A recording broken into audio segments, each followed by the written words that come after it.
بسم اللہ الرحمن الرحیم۔ السلام علیکم ناظرین۔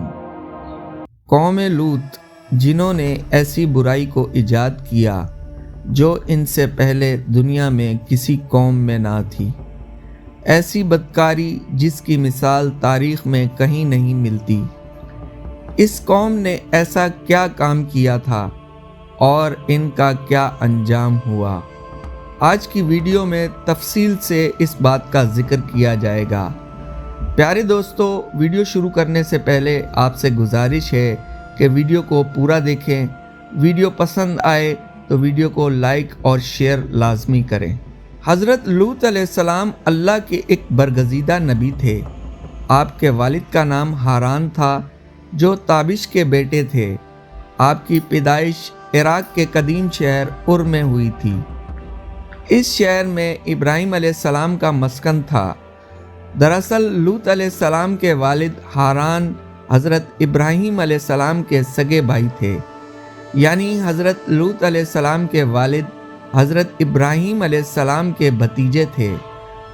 چونکہ حضرت لوط علیہ السلام کے والد ان کے بچپن میں ہی انتقال کر چکے تھے، لہٰذا حضرت لوط علیہ السلام کو حضرت ابراہیم علیہ السلام نے بیٹا بنا کر پالا تھا۔ آپ حضرت ابراہیم علیہ السلام پر سب سے پہلے ایمان لانے والوں میں شامل ہیں۔ آپ حضرت ابراہیم علیہ السلام کے زمانے میں اہل سدوم کی رہنمائی کے لیے نبوت کے منصب پر فائز ہوئے۔ حضرت لوط علیہ السلام کے بہت سارے معجزات ہیں۔ آپ جس وقت بارش کے لیے دعا کرتے تھے تو آسمان بادلوں سے بھر جاتا اور خوب بارش ہوتی تھی۔ حضرت لوط علیہ السلام جس پتھر پر سر رکھ کر سوتے تھے، اس پتھر پر آپ کے سر مبارک کا نشان بن جاتا تھا۔ سدوم وہ علاقہ تھا جہاں لوط علیہ السلام مبعوث فرمائے گئے۔ سدوم کے آس پاس 5 نہایت ہی خوبصورت شہر آباد تھے، جن میں سے ہر ایک کی آبادی 1 لاکھ سے زیادہ تھی۔ یہ علاقے نہایت سرسبز و شاداب اور قدرت کی فیاضی کا حسین شاہکار تھا۔ یہاں باغات کی کثرت تھی، لہلہاتی کھیتیاں یہاں کی ضروریات سے زیادہ تھیں۔ اردن، شام اور اسرائیل کے درمیان بسا ہوا یہ علاقہ نہایت ہی زرخیز تھا۔ وہاں طرح طرح کے اناج، پھل، میوے بکثرت پیدا ہوتے تھے۔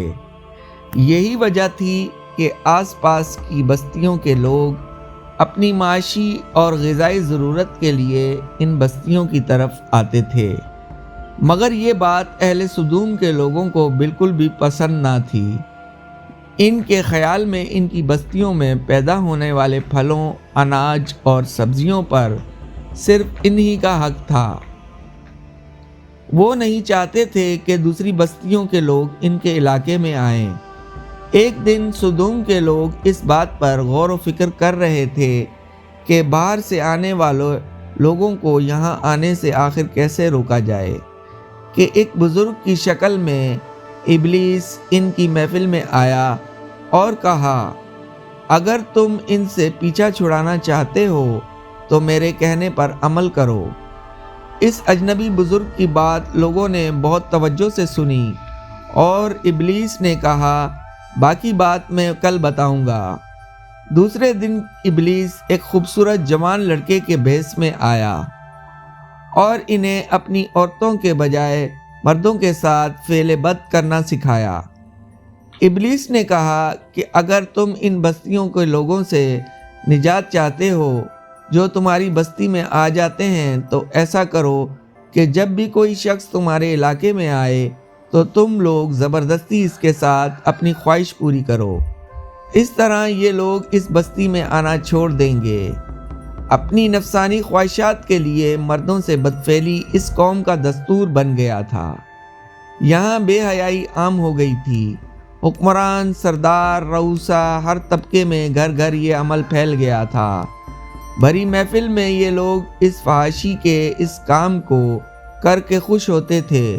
کوئی بھی محفل اس کام کے بغیر ادھوری سمجھی جاتی تھی۔ خاص کر مسافروں میں سے کوئی خوبصورت لڑکا ہوتا تو یہ لوگ اسے اپنا شکار بنا لیتے۔ تلمود میں لکھا ہے کہ اہل سدوم اپنے روز مرہ کی زندگی میں سخت ظالم، دھوکے باز اور بد معاملہ تھے۔ کوئی مسافر ان کے علاقے سے بخیریت نہیں گزر سکتا تھا، کوئی غریب ان کی بستیوں سے روٹی کا ایک ٹکڑا نہ پا سکتا تھا۔ کئی مرتبہ ایسا ہوتا تھا کہ باہر کا آدمی ان کے علاقے میں پہنچ کر پھانکوں سے مر جاتا تھا اور یہ لوگ اس کے کپڑے اتار کر اس کی لاش کو برہنہ دفن کر دیتے۔ اپنی وادی کو انہوں نے ایک باغ بنا رکھا تھا جس کا سلسلہ میلوں تک پھیلا ہوا تھا۔ اس باغ میں وہ انتہائی بے حیائی کے ساتھ اعلانیہ بدکاریاں کرتے تھے۔ حضرت لوط علیہ السلام نے انہیں توحید کی دعوت دی اور بدکاری کے اس گھنونے عمل سے توبہ کرنے کا حکم دیا۔ حضرت لوط نے کہا، تم یہ کیوں کرتے ہو؟ کیا تم عورتوں کو چھوڑ کر لذت حاصل کرنے کے لیے مرد کی طرف مائل ہوتے ہو؟ حقیقت یہ ہے کہ تم احمق لوگ ہو۔ تو پھر حضرت لوط اہل سدوم کو دن و رات واعظ و نصیحت کیا کرتے تھے، لیکن اس قوم پر اس کا کوئی اثر نہ ہوا، بلکہ وہ بہت فخریہ انداز میں یہ کام کرتے تھے۔ انہیں حضرت لوط کا سمجھانا بھی برا لگتا تھا، لہٰذا انہوں نے صاف صاف کہہ دیا تھا کہ اگر تم ہمیں اس طرح بھلا کہتے رہو گے اور ہمارے کاموں میں مداخلت کرتے رہو تو ہم تمہیں اپنے شہر سے نکال دیں گے۔ حضرت لوط علیہ السلام نے نصیحت و تبلیغ کا سلسلہ جاری رکھا، لہٰذا ایک دن اہل سدوم نے خود ہی عذاب الہی کا مطالبہ کر دیا۔ اللہ تعالیٰ نے اب تک ان کی اس بدترین عمل فحاشی اور بدکاری کے باوجود ڈھیل دے رکھی تھی، لیکن جب انہوں نے حضرت لوط علیہ السلام سے ایک دن کہا کہ اگر تم سچے ہو تو ہم پر عذاب لے آؤ، لہٰذا ان پر عذاب الہی کا فیصلہ ہو گیا۔ اللہ نے اپنے خاص فرشتوں کو دنیا کی طرف روانہ کر دیا۔ یہ فرشتے دراصل حضرت میکائیل علیہ السلام، حضرت جبرائیل علیہ السلام اور حضرت اسرائیل علیہ السلام تھے۔ پھر یہ فرشتے حضرت لوط علیہ السلام کے گھر تشریف لے آئے۔ حضرت لوط علیہ السلام نے جب ان خوبصورت نوعمر لڑکوں کو دیکھا تو سخت گھبراہٹ اور پریشانی میں مبتلا ہو گئے۔ انہیں یہ خطرہ محسوس ہونے لگا کہ اگر ان کی قوم کے لوگوں نے انہیں دیکھ لیا تو نہ جانے وہ ان کے ساتھ کیا سلوک کریں گے۔ حضرت لوط علیہ السلام کی بیوی کا نام وائلہ تھا۔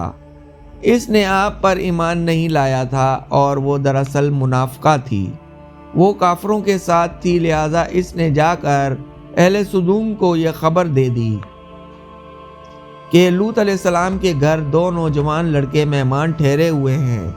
یہ سن کر بستی والے دوڑتے ہوئے حضرت لوط علیہ السلام کے گھر پہنچے۔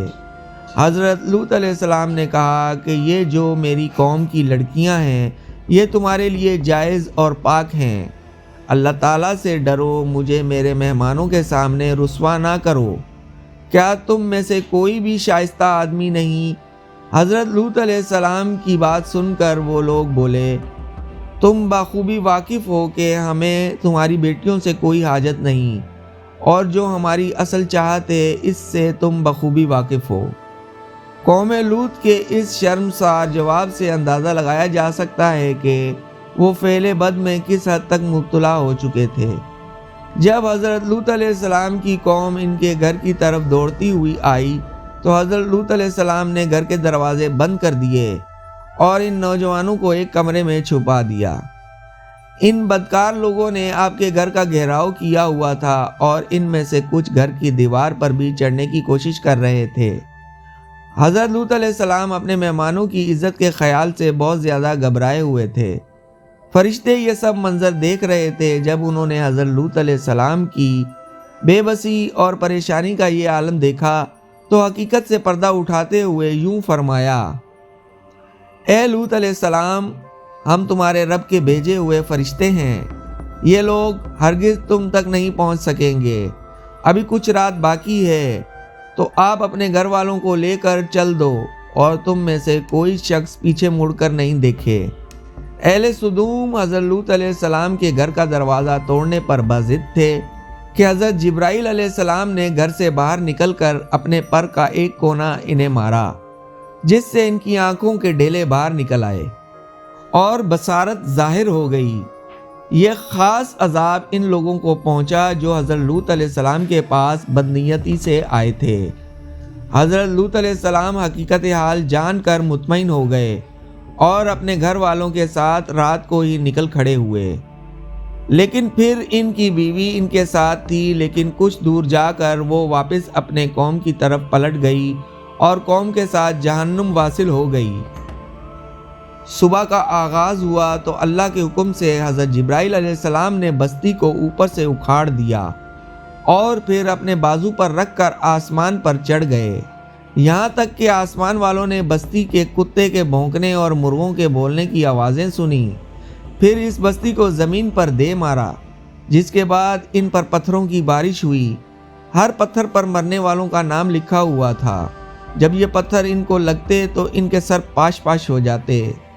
صبح سویرے شروع ہونے والا یہ عذاب اشراق تک پوری بستی کو نیست و نابود کر چکا تھا۔ قوم لوط کی ان خوبصورت بستیوں کو اللہ تعالیٰ نے ایک انتہائی بدبودار اور سیاہ جیل میں تبدیل کر دیا، جس کے پانی سے رہتی دنیا تک کوئی فائدہ نہیں اٹھایا جا سکتا۔ سمندر کے اس حصے میں کوئی جاندار مچھلی، مینڈک وغیرہ زندہ نہیں رہ سکتے، اس لیے اسے ڈیڈ سی یعنی بحر مردار کہا جاتا ہے، جو اسرائیل اور اردن کے درمیان واقع ہے۔ ماہرین آثار نے 10 سالوں کی تحقیق و جستجو کے بعد اس تباہ شدہ شہر کو دریافت کیا تھا۔ تحقیقات سے پتہ چلا تھا کہ اس شہر میں زندگی بالکل ختم ہو چکی ہے۔ شہر کے راستے اور کھنڈرات کو دیکھ کر آرکیولوجسٹ نے یہ اندازہ لگایا کہ جب یہ شہر تباہ ہوا تو اس وقت لوگ روزمرہ کے معمولات اور کاموں میں مشغول تھے اور یہاں زندگی اچانک ختم ہو گئی تھی۔ اہل سدوم، جنہیں پتھر بنا دیا گیا تھا، ان کے بت ابھی تک بحر مردار کے پاس موجود ہیں، جو لوگوں کے لیے ایک عبرت ہے۔ آج یورپی ممالک میں انسانی آزادی کے نام پر اس بدکاری کی اجازت دی جاتی ہے اور اس فحش عمل کو باعث فخر سمجھا جاتا ہے، مگر حقیقت یہ ہے کہ ہم جن پرستی بالکل فطرت کے خلاف ہے، جس سے انسانی معاشرہ تباہ و برباد ہو جاتا ہے۔ روایتوں کے مطابق ایک مرتبہ حضرت سلیمان علیہ السلام نے شیطان سے پوچھا کہ اللہ کے نزدیک سب سے بدترین عمل کیا ہے؟ ابلیس بولا، جب مرد سے بدفعلی کرے اور عورت سے خواہش پوری کرے۔ حضرت ابن عباس سے روایت ہے، رسول پاک صلی اللہ علیہ وآلہ وسلم نے فرمایا کہ اس شخص پر اللہ پاک کی لعنت ہو جو قوم لوط والا عمل کرے۔